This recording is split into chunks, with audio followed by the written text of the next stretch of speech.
Welcome back to Just Code It. Today we're going to be creating a Streamlit app that takes in a transcript and creates thumbnails using AI models. Specifically, we're using Ollama for the text, creating the prompt to create the image, and then using OpenAI to create the actual image. Over on the right side is the finished app. Let's just do an example. We're just going to take this sample transcript and press generate. It's going to generate 2 thumbnails. The first thing the app does is takes the transcript and uses the text model to create prompts. It's going to create 2 prompts for each thumbnail. Then it's going to pass those prompts onto the image model to actually generate the thumbnail. It takes a bit of time to run because it's using a image generation model. Those typically take a lot longer to run than just text transcription or text generation models. If you want to run it faster, I would suggest actually just doing 1 thumbnail. And also the image model does cost money. Just keep that in mind. It uses the environment variable OpenAI API key from your .env file, loads that in as your OpenAI API key to then use the image GPT image model 1.5. But it's taking a while to run. I ended up going back and just running it with a single thumbnail just to make it run a bit faster. But once it runs, you'll see this right here, which gives you the actual prompt that it passes to the image generation model. I added this because it can be nice to grab this and throw it in ChatGPT or Gemini to get more images, but I'm using this just to illustrate that. Then it gives us the image that it generated for the thumbnail right there, and a download button to actually download the image. You can change the text model. This is Ollama text model. If you have Ollama, you can use any text model that you want to create the prompts. This text model right here creates this prompt. Then you can also use a different GPT image model if you want to, but it just has to be an OpenAI image model. Another thing that you could do is change this to Nana Banana. Might actually do a follow-up video to this, changing this to Nana Banana. Please comment down below and let me know if you want me to do this. I'm also planning on doing the same app, but with local only models. Let me know down below if you're interested in that. Also, if you do enjoy this video, please like and subscribe. It really does help out the channel. Let's actually jump into coding this app.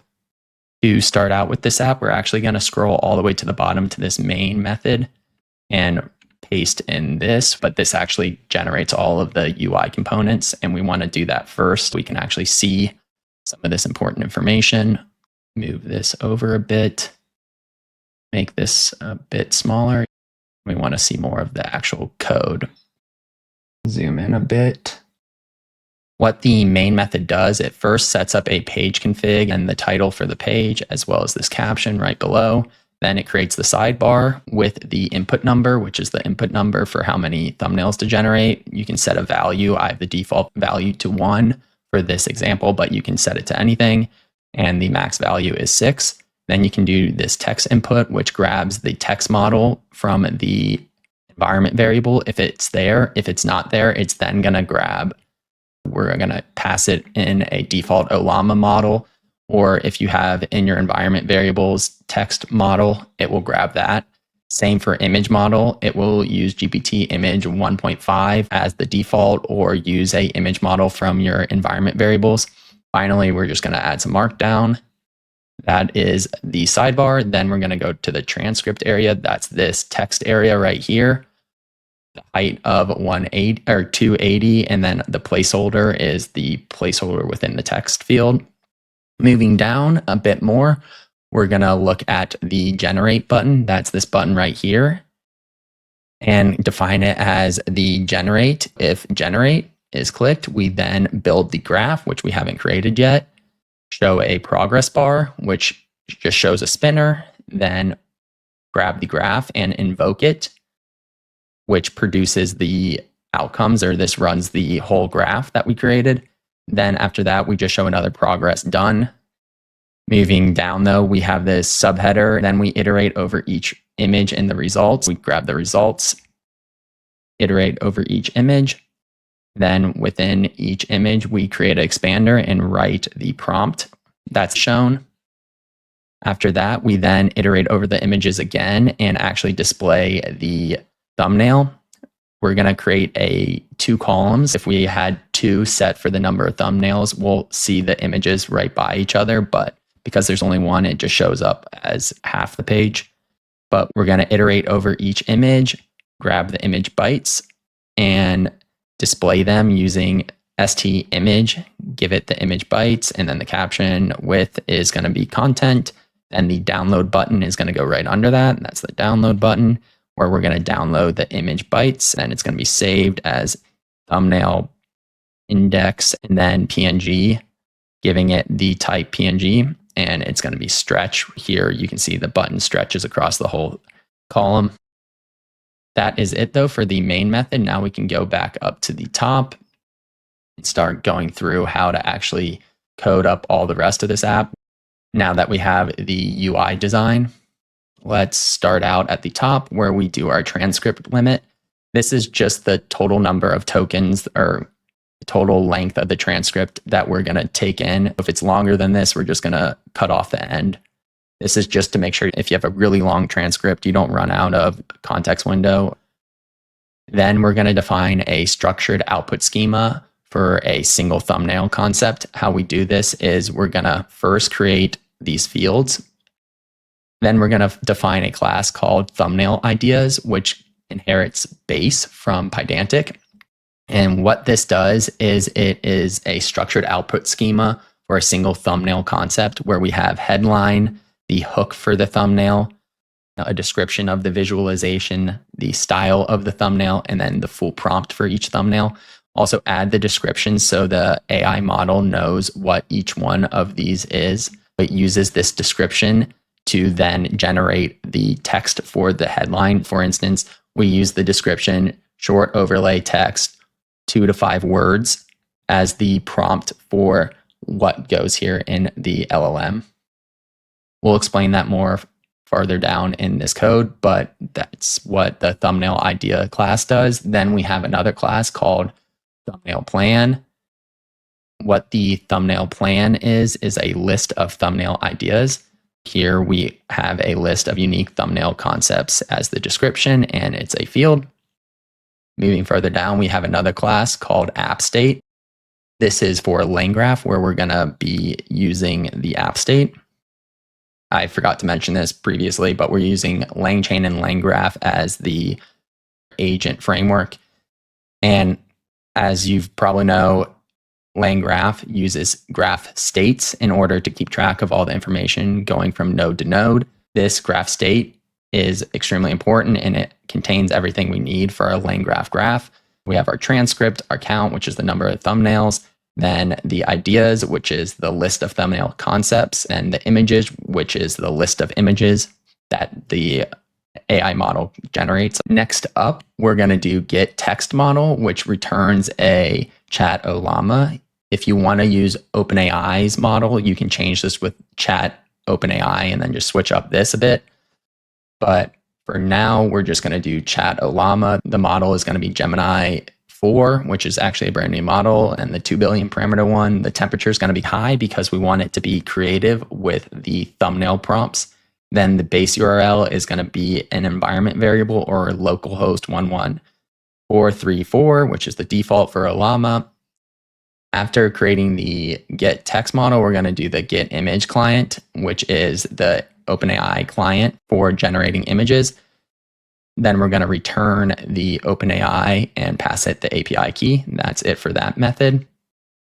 Moving down to the model initialization, we have the get text model, which gets the chat Ollama. You can switch this out with chat OpenAI if you want to and just change out the text model name. But we're going to create this with a high temperature because we want it to be creative with generating these prompts for the image model. Then we're going to create the image model, which is OpenAI, and pass it the OpenAI API key. After initializing the AI models, we're then going to go down and start creating these graph nodes. The first one is plan thumbnails. This actually creates the thumbnail ideas.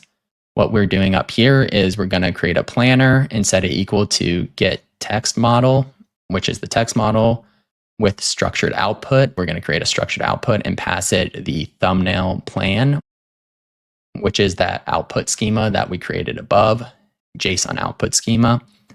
Then we're going to grab the transcript from the state and limit it to the transcript limit.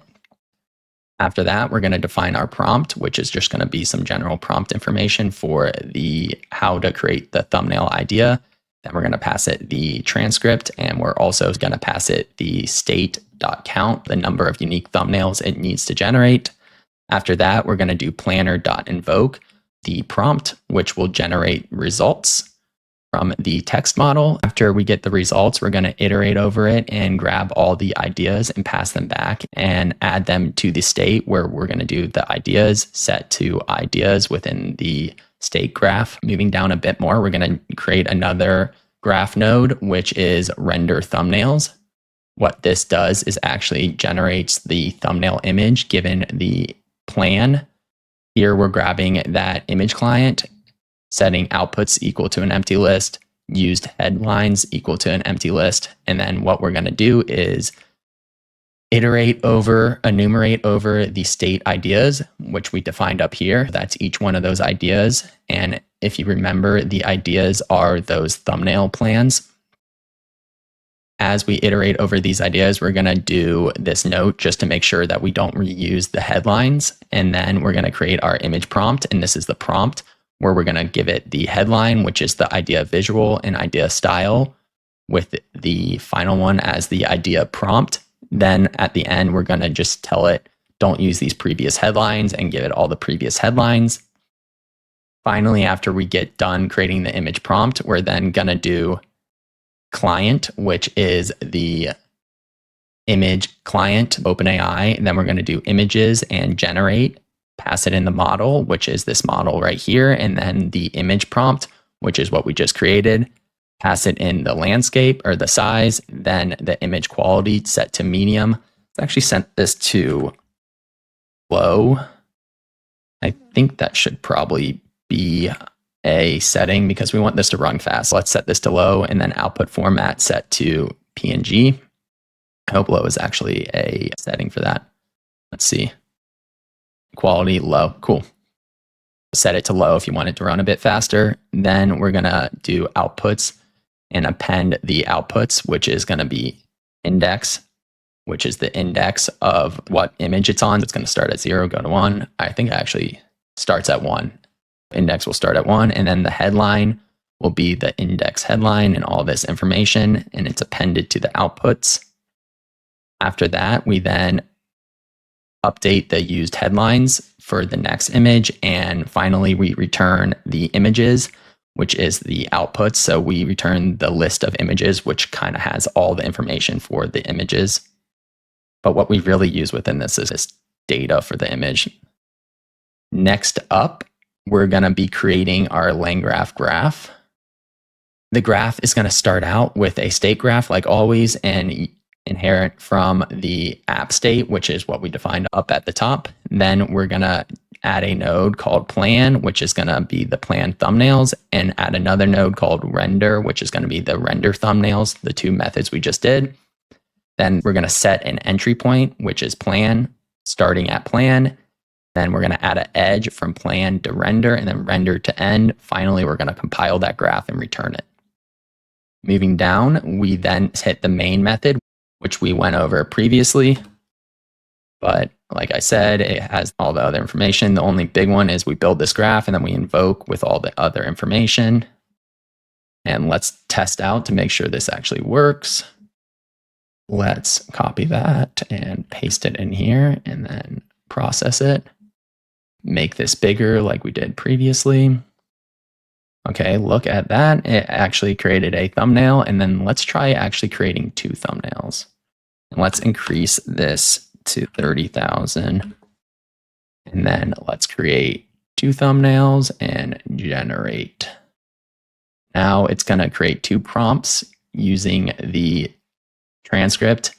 And using those two different prompts, it's then going to create two different thumbnails using the plan thumbnail to create the prompts, and then the render thumbnails to actually generate the thumbnails for each one of the plans.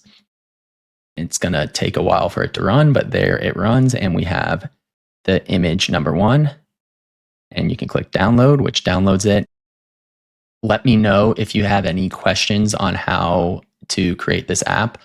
I'm also going to probably create another one of these videos where I expand this app into using Ollama for the text model again, but then for the image model, I'm going to use a local model that you can run on a GPU to generate the image. It's probably not going to be as good as GPT image or Gemini's image, whatever, but it could be good for prototyping your ideas and running it locally so you don't waste all this money.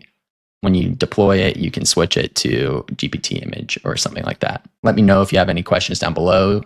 Please like and subscribe. I'll see you next time.